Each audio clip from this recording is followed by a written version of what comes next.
va? Muy buenas tardes, noches. Bienvenidos a este cuarto encuentro de esta tercera semana de estas charlas, de estos diálogos con gente lúcida, con gente comprometida, que nos ayuda a hacer realidad nuestra vieja idea de escuchar bien para mirar mejor la realidad. Y hoy vamos a estar hablando con una mujer muy joven, muy lúcida, muy sensible, como es Analía Ratner, secretaria general de la bancaria de la ciudad de Rosario, sobre uno de los temas estructurales de la Argentina. Hasta el día de hoy, 37 años de construcción de la recuperación de la democracia hasta acá, seguimos con la ley de entidades financieras de la dictadura. Dicho sea de paso, el 24 de marzo se van a cumplir 45 años y 45 años después tenemos acerca de 1.500 leyes vinculadas a las dictaduras y fundamentalmente a lo que significan esas leyes a favor de la concentración de riquezas en pocas manos, a favor de la extranjerización de riquezas. Una de esas leyes fundamental es la ley de entidades financieras, entre otras cuestiones porque cada uno de ustedes va a recordar es volver a pasar por el corazón aquellos momentos tremendos del año 2001 en donde los bancos terminaron parapetados detrás de distintas vallas que ponían como si fueran los castillos de los señores feudales, en esto que significa el neofeudalismo del tercer milenio, como decíamos nosotros, del pueblo argentino. Allá por 1828, antes de ser fusilado, Manuel Dorrego decía y alertaba: cuidado con la aristocracia de los bancos, porque eso era lo peor que le podía pasar a la Argentina. El 2001 terminó con los bancos de esa manera, pero después se recuperaron, y de tal manera se recuperaron, que no solamente volvieron a tener casi el doble o el triple de los depósitos que tenían hacia 2001, sino que además fueron marcando la política de lo que significó el saqueo, por ejemplo, durante el macrismo. Y cuando analizamos el tema de Vicentín, en donde decimos, Vicentín le robó al pueblo argentino 791 millones de dólares, lo hizo entre agosto del 2019 y enero del 2020 a través de dos bancos fundamentales, el Banco Nación y el Banco Central de la República Argentina, pero claro, estaban colonizados con funcionarios del saqueo institucional que fue obviamente el macrismo. Hoy los bancos siguen reportando enormes masas de ganancias. ¿Qué pasa con las trabajadoras y los trabajadores bancarios? Cuando el año pasado discutíamos por qué nosotros decíamos que no a la adhesión de la ley de aseguradora de riesgo del trabajo, entre otras cosas, los testimonios que más nos impactaron fueron de las trabajadoras bancarias que nos decían la enorme desprotección que había para con este sector de trabajadores. Por eso para nosotros es realmente un privilegio hablar con Analía Ratner, porque además está demostrando esto, lo que significa la extraordinaria construcción de una sociedad más igualitaria que están haciendo las mujeres en distintos lugares. Analía, buenas tardes, buenas noches, muchísimas gracias por permitir este diálogo con vos. ¿Cómo estás? Gracias. Hola Carlitos, ¿cómo estás? Gracias a vos, ¿se escucha bien? Sí, te escuchamos perfectamente, Analía. ¿Cómo estás vos? Bueno, la agradecida soy yo de poder estar en esta entrevista junto a vos, que has protagonizado grandes luchas y sobre todo a lo largo de la historia en defensa de los derechos de los trabajadores. Así que en ese sentido, como dirigente gremial, como compañera, como trabajadora, te agradezco la posibilidad de poder compartir este Insta con vos. Por favor, Analía, porque además para nosotros es estructural el tema de los bancos en la Argentina. Ustedes están teniendo una posición realmente notable, tanto a nivel nacional como a nivel Rosario, con la cuestión bancaria, pero me gustaría que nos describa vos las dos cosas. En primer lugar, esta cuestión de cómo los bancos siguen generando muchísimas ganancias, cómo el sistema financiero sigue regido por la ley de entidades financieras, del terrorismo de Estado, y después la realidad en serio de lo que está pasando cotidianamente con la vida dentro de los bancos de las trabajadoras y los trabajadores bancarios. ¿Qué nos podés contar sobre todo esto, Analía? Bueno, en realidad lo que decías, que escuchaba al principio, hacer una breve reflexión, y sí, obviamente es preocupante desde el punto de vista del trabajador y de la trabajadora ver que los bancos, los grandes ganadores de un modelo neoliberal que llevó adelante el gobierno de Mauricio Macri en esos 4 años, han tenido unas ganancias extraordinarias.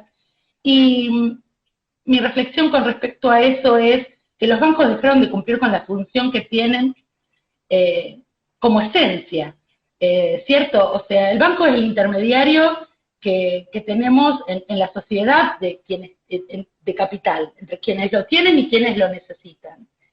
Digo, en un contexto de pandemia, en un contexto donde veníamos de un endeudamiento terrible por parte del gobierno anterior, se desata una pandemia y vemos que quienes salen a la respuesta en este contexto son los bancos públicos. También hay que hacer esa diferenciación, Carlitos, porque, sí. Y así como ese ejemplo tenemos en el de la apertura de los bancos y el pago de los beneficios sociales, con todo lo que pasó aquel 3 de abril, no solamente acá en Rosario, sino en toda la República Argentina. ¿Quiénes eran los bancos, o quiénes son los bancos que pagan la mayor cantidad de beneficios sociales, cuando hay otros que eligen a quienes le brindan beneficios y a quienes no, digo?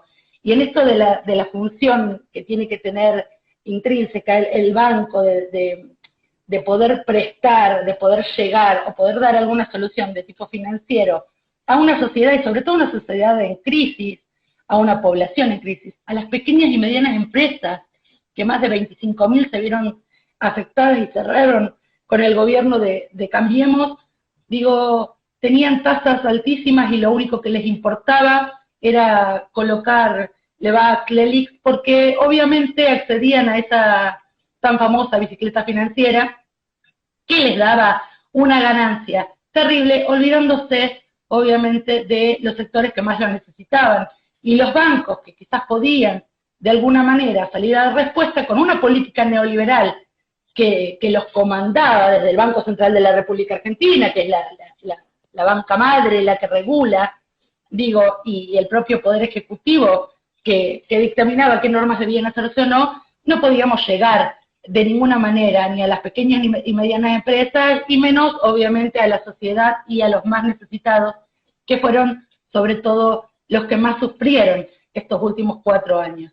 Si a esto le sumamos que arrancamos con un cambio de gobierno, donde todos teníamos la esperanza de reactivar la producción, el trabajo, que en cierta forma es el ciclo que debe darse para la reactivación económica. O sea, hablando así muy sencillo, o sea, si le ponemos plata en el bolsillo a los trabajadores, a las trabajadoras, si hacemos una línea de créditos hipotecarios, como por ejemplo fue en su momento el Procrear, no estos que eran para comprar vivienda ya edificada, generamos más fuente de trabajo, vamos más a la producción nacional, podemos que nuestra propia materia prima, o sea, somos un país tan rico, y tener que estar hablando de que hoy toda esa deuda que tomaron y el mal manejo que hicieron se traslade al alimento de la sociedad, que se traslade a no conseguir quizás para una refacción materiales que podemos tener en nuestra gran y rica tierra. Digo, es toda una conjunción de las políticas que se han llevado adelante. Y obviamente, para mí también tiene mucho que ver lo que decís vos, seguimos con la ley de entidades financieras de la dictadura militar de 1977, si no me equivoco. Y obviamente que es muy necesario no solamente una reforma de la ley tributaria que vaya acompañada obviamente de quienes más ganan, sean los que más contribuyan, que esto no vaya directamente proporcional a la clase trabajadora o a los jubilados o a los que menos tienen, sino también obviamente una reforma de ley de entidades financieras que realmente ponga a la banca al servicio de la sociedad. Digo, al servicio de la sociedad regulada por el Estado, digo, al servicio de la sociedad dando respuestas en los momentos que tiene que dar respuesta a los que más lo necesitan, ya sean nuestros pequeños y medianos productores, ya sean los trabajadores, ya sea cualquier ciudadano o ciudadana que quiera acceder a un crédito hipotecario y que no esté pasando lo que están pasando hoy aquellas personas que contrataron o que hicieron el crédito con una tasa UVA, ¿no? Sin duda, Analía. Y en medio de este contexto, la cuestión de las trabajadoras y los trabajadores bancarios, en donde yo he visto fundamentalmente, donde yo siempre me moví, vinculado al Banco Provincial de Santa Fe, que hay una renovación, hay muchas pibas y muchos pibes muy jóvenes y demás. ¿Cómo son tratados las trabajadoras y los trabajadores bancarios en los distintos bancos? Porque yo coincido con la observación que vos hacés, que no todos los bancos son iguales, sin lugar a dudas, y ojalá sea así, definitivamente, no puede ser igual una banca pública que una banca internacional directa, estrechamente unida a la timba financiero y a la explotación. Pero, ¿cómo son tratados en líneas generales las trabajadoras y los trabajadores bancarios, por ejemplo, acá, en la seccional Rosario? ¿Qué nos podés contar? Mira, hay situaciones donde uno puede decir que tiene tiene mucha importancia. Vos sabés que los bancarios tenemos comisiones gremiales internas dentro de los bancos. Ujú. Y también tiene mucha importancia, y en esto hago referencia obviamente a la seccional, a la cual representa la seccional Rosario, la fuerza que tienen esos jóvenes que decís vos, esta nueva renovación, sin, obviamente, seguimos acompañados por nuestros grandes dirigentes, que obviamente son un apoyo fundamental, obviamente años de lucha, y sobre todo porque siguen en la dirigencia, ahora a nivel nacional, obviamente, tanto en el Consejo Directivo como en el Secretariado Nacional. Pero digo, para los bancos siempre los trabajadores y las trabajadoras vamos a hacer un número. En muy pocos casos, yo diría que casi en ninguno, tenemos esa relación de que se van a estar fijando. O sea, si el banco pierde, no va a dudar en cerrar una sucursal. La bancaria lo está viviendo con los bancos Santander Río y el BBVA francés. Nosotros hace pocos días estuvimos con medida de fuerzas, asambleas en las 2 últimas horas. En este momento estamos en un proceso de cuarto intermedio en el Ministerio de Trabajo de la Nación, pero estos bancos dicen perder, cuando en realidad lo que no es perder, no han tenido un shock importante como para decir tenemos que cerrar una sucursal, nos tenemos que ir, y en eso se va el trabajo de un compañero o una compañera, se va que se queda una familia bancaria sin un ingreso. Entonces, en ese sentido es que nosotros estamos dispuestos a dar pelea, no estamos dispuestos a resignar las fuentes de trabajo, y es por eso que nos venimos manifestando con las denuncias correspondientes, y también obviamente con las asambleas con los compañeros. Muchas veces los bancos hacen o quieren llegar a los compañeros apropiándose de la camiseta, somos el banco, para generar, obvio, somos los trabajadores y las trabajadoras los que ponemos en marcha ese motor para que el banco gane, los que llevamos la tarea a diario, pero no es una retribución justa la que hay del otro lado, porque al momento de incertidumbre es preferible cerrar una sucursal, dejar a los compañeros sin trabajo, y cuando al sindicato vienen y dicen no, pero garantizamos la fuente laboral porque lo hacemos a través del traslado a otra sucursal, vemos de que la sucursal más cercana quizás está a 200 o 300 kilómetros, entonces no solo apuntan al desgaste, a estos despidos encubiertos como son los retiros voluntarios, sino también a la excesiva recarga que hacen, que en estos momentos exigen cumplimiento de objetivos que son imposibles, y sobre todo porque, Carlitos, no podemos olvidarnos de la situación en la que estamos. La pandemia no terminó, Claro. el aislamiento sigue de alguna forma. Nosotros, como bancaria, solicitamos de que sea la menor cantidad de gente posible la que sea llamada a concurrir, a que se trabaje a través de las burbujas, de que haya grupos de trabajo. O sea, la pandemia estamos hablando de la posibilidad de un rebrote. Es una situación muy complicada, no solamente la que le toca atravesar a nuestro querido país, a nuestra querida patria, sino también a cada trabajador y trabajadora que tiene que salir todos los días de su casa ante una pandemia, con el miedo y la incertidumbre de contagiarse, y que en esto capaz que se le va la vida. Entonces, en ese sentido, quizás nuestra respuesta como gremio en esto es haber logrado un protocolo por actividad, hacer las recorridas que hicimos. No sé si vos recordás los primeros días, cuando se abrieron los bancos, Sí. aquel 3 de abril, fue este sindicato el que llegó a los compañeros con alcohol en gel, máscaras, barbijos, bancos que han ganado, vos recién lo estabas diciendo, yo acá tengo números, estamos hablando de ganancias de 314 millones en la época de la corrida cambiaria y la media devaluación, y no fueron capaces de proveer a sus trabajadores y a sus trabajadoras los elementos de protección necesarios ante una pandemia.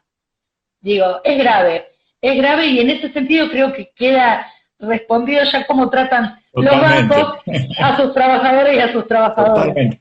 Analía, vos sabés que una de las figuras políticas emergentes, no porque no tuviera historia ni mucho menos, pero es tan grande el viaje existencial de la conducción bancaria a nivel nacional, de Juan José Zanola a Palazzo, hay un viaje tremendo ahí, hay a mi entender, un crecimiento cualitativo en lo político muy importante. ¿Ustedes cómo valoran desde Rosario la dimensión política de la presencia de Palazzo desde la bancaria, pero diciendo cosas que realmente impactan en el territorio político y especialmente en esta idea de recuperar los bancos al servicio del pueblo y no en contra del pueblo? ¿Cómo dimensionan lo de Palazzo? Porque me parece que es una figura realmente importante que está muy por afuera incluso ya de lo gremial, porque es una gran referencia política, me parece a mí. Bueno, yo estoy totalmente de acuerdo con vos. Creo que Sergio Palazzo ha dignificado al trabajador y a la trabajadora bancaria. Creo que su coherencia, sus convicciones, la coherencia con sus decir y sus hacer, la convicción, o sea, es una persona que se maneja con muchos valores, tiene muy presente, es muy humano. La asociación bancaria necesita un cambio de esas magnitudes en cuanto a lo cualitativo. Digo, hoy ser bancario con la figura de Sergio y lograr las paritarias que logramos, porque también esto hay que decirlo, nosotros no nos sentamos a discutir paritarias para negociar un porcentaje más o un porcentaje menos, Carlitos, y eso también es parte de esta conducción. Nosotros nos sentamos a discutir también derechos y a sostener derechos, sobre todo en la época macrista, a sostenerlos. Y hoy estamos hablando en una paritaria donde estamos hablando de una universalidad de guarderías, donde estamos hablando de un protocolo de violencia de género general para todas las entidades bancarias. Digo, una bancaria que se construye de otra manera, una bancaria que habla de paridad de género, en lo que es a nivel nacional, vos sabés que tenemos un grupo paritario, ese grupo paritario está conformado con paridad de género, de hecho yo desde Rosario Mirá. formo parte de ese grupo. ¿Te imaginas lo que es? O sea, esto de poder también llamar al interior, de que no todo siempre se maneja en capital, en Buenos Aires. Digo, él es un compañero del interior, él es un compañero de Mendoza, digo, la verdad es que nos sentimos muy respaldados y muy acompañados.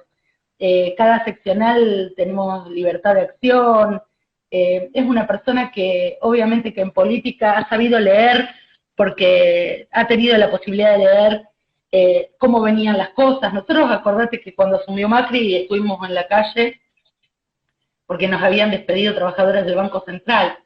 Fuimos los primeros trabajadores reprimidos por el gobierno de Mauricio Macri, aquel 11 de diciembre, digo, apenas asumió. Entonces, una Toda una lucha marca que... esa, ¿eh? Toda una Totalmente, marca. pero y que logramos torcer el brazo y que los logramos reincorporar. Y eso no fue gratuito. No fue gratuito porque sabíamos lo que se venía y obviamente fue de esa manera. A nosotros nos quisieron disciplinar, nos quitaron el 1% del aporte solidario, nos quitaron el 0,50 de la hora social. Eso es fundamental para sostener una entidad gremial, y sobre todo su obra social. Y ese disciplinamiento también se vio en una paritaria ya por el 2017, donde habíamos firmado una paritaria dentro del Ministerio de Trabajo, con funcionarios del Ministerio de Trabajo, y salieron a decir que no, y a negarla y a volverla para atrás, diciendo que no era válida. Digo, no es que la habíamos firmado en un kiosquito o en el bar de la esquina. Ese disciplinamiento lo sufrimos durante 4 años, y creo que Sergio demostró al conjunto de otros compañeros de las distintas seccionales, obviamente esto lo hacemos entre todos, pero la figura de él destacar que nunca abandonó la lucha y que nunca permitió que los compañeros y las compañeras sean la variable de ajuste de ese modelo neoliberal que venía a cercenar derechos, sobre todo de los trabajadores y las trabajadoras, de los jubilados y las jubiladas y de los que menos tenían. Así que para mí es un orgullo compartir la conducción con él. Sí, me parece que es una figura política que hay que subrayar, como así en su momento, durante muchos años decíamos, pucha, en la bancaria está Zanola, ahora hay que decir, mirá, qué lindo, en la bancaria está Palazzo. Es totalmente, hay una diferencia cultural política que se ha ganado un respeto, me parece, en distintos sectores políticos que merecía, por lo menos en esta primera charla que tenemos con vos públicamente, Analía, realmente destacarlo. Por último, ¿cuál es el principal objetivo para el año 2021 para la bancaria Rosario, Analía? Sostener las fuentes de trabajo es el principal objetivo. Sabemos la intención del banco, sobre todo, que los compañeros y las compañeras gocen de salud, obviamente, y sigan gozando de los derechos que hemos conseguido con mucho esfuerzo. Eso es fundamental. Y sobre todo contribuir a que este país, nuestro país, salga adelante. De alguna manera desde la unidad del movimiento obrero, desde lo que uno pueda sumar. Me parece que es fundamental, es un camino que venimos trazando en la bancaria, Rosario, y creo que siguen siendo. Pero sobre todo eso, la salud y la vida de los compañeros y las compañeras, y la defensa irrestricta de los puestos de trabajo. Analía, muchísimas gracias por este encuentro. Ha sido un privilegio charlar con vos y además mostrar esto, nuevas camadas de dirigentes y fundamentalmente mujeres que se hacen cargo de un gremio tan importante como es el gremio de la bancaria de Rosario. Muchísimas gracias, Analía, por estos minutos con nosotros. Quiero agradecer a Anabel Salazar, que ahí escribe en el Instagram, especialmente en este momento, destacaba un momento del diálogo con Analía. Es necesario fortalecer la banca pública para atender financieramente las cuestiones sociales que requieren ayuda. Sin lugar a dudas, Anabel. Analía, muchísimas gracias. Nos reencontramos Gracias a vos, seguramente Carlitos, en cualquier momento de lucha colectiva. Muchas gracias. siempre en la lucha. Acá con Abrazo nosotros, grande. un beso. Analía Ranner, secretaria general de la bancaria. Mañana nosotros vamos a seguir con esto de los diálogos, de escuchar bien para mirar mejor la realidad. Mañana tenemos un doble capítulo.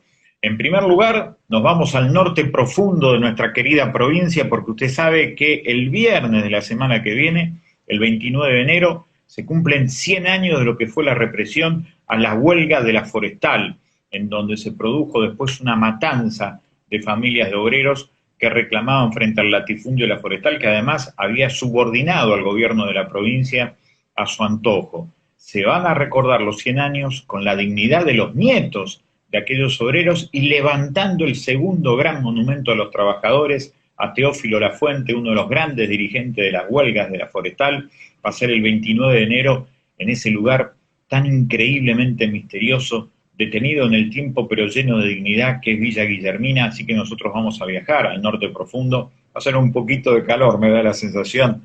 El viernes 29 de enero vamos a estar allí acompañando la dignidad del pueblo de Villa Guillermina, que una vez más nos demuestra que la memoria siempre hace esquina con la esperanza, porque cuando se recuerdan los hechos de dignidad, directamente eso incide en la conciencia sobre el presente de las condiciones existenciales. Así que mañana vamos a estar hablando con Roque Chávez, que durante 2 periodos fue presidente comunal de Villa Guillermina, que nos invitó a nosotros en el año 2019, cuando junto al querido Oscar Insuaín presentamos el libro sobre los 100 años de la primera huelga de la forestal, que había sido en 1919. Así que primer capítulo mañana a las 20:30, aquí por Instagram, por nuestra página, vamos a hablar con Roque Chávez sobre lo que se está preparando en Villa Guillermina para el viernes 29.